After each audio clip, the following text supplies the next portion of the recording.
intrigued and I just really wanted to beat it.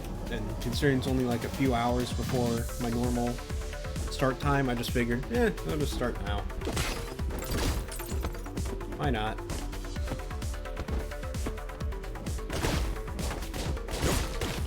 Ooh, yeah.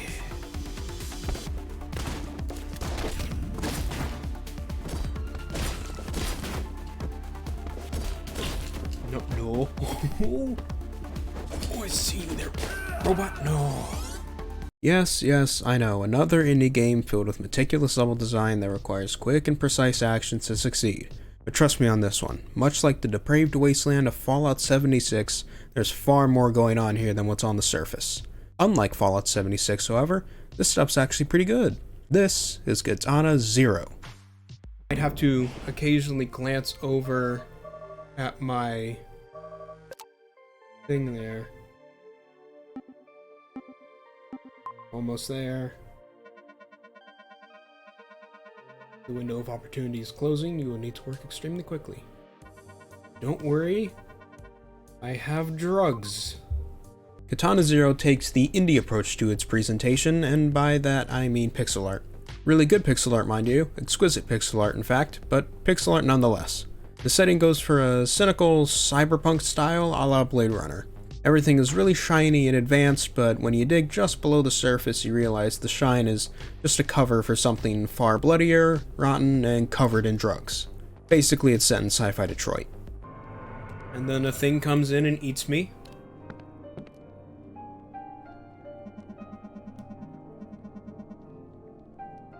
It wasn't heading towards me, it was going towards a machine.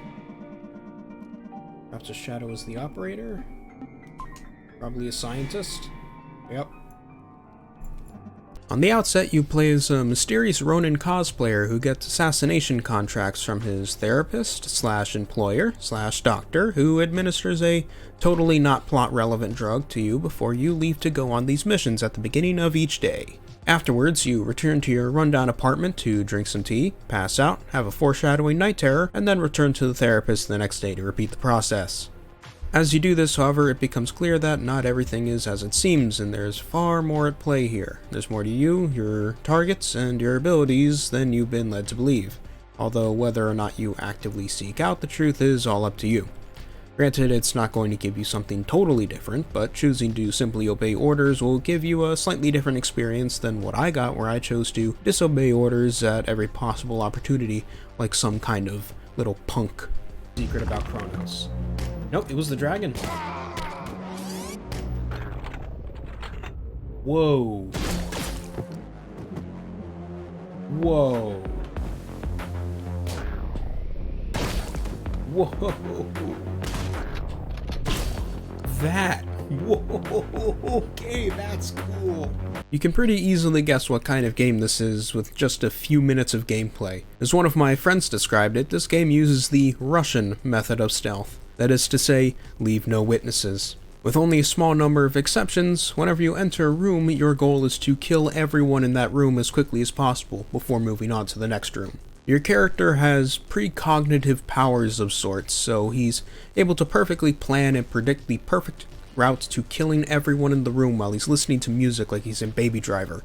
Naturally, he uses the prime weeb weapon of choice to achieve this goal, and can even use it in the most anime ways possible, such as bringing down a drone in mere seconds, or deflecting bullets in slow motion, which can actually be a lifesaver. You can also use various pickup items in the environment to do things like bring down out-of-reach enemies or distract enemies so you can get the drop on them. All in all, these mechanics allow for some pretty creative ways to efficiently complete levels. Well, this thing's infuriating. Oh yeah.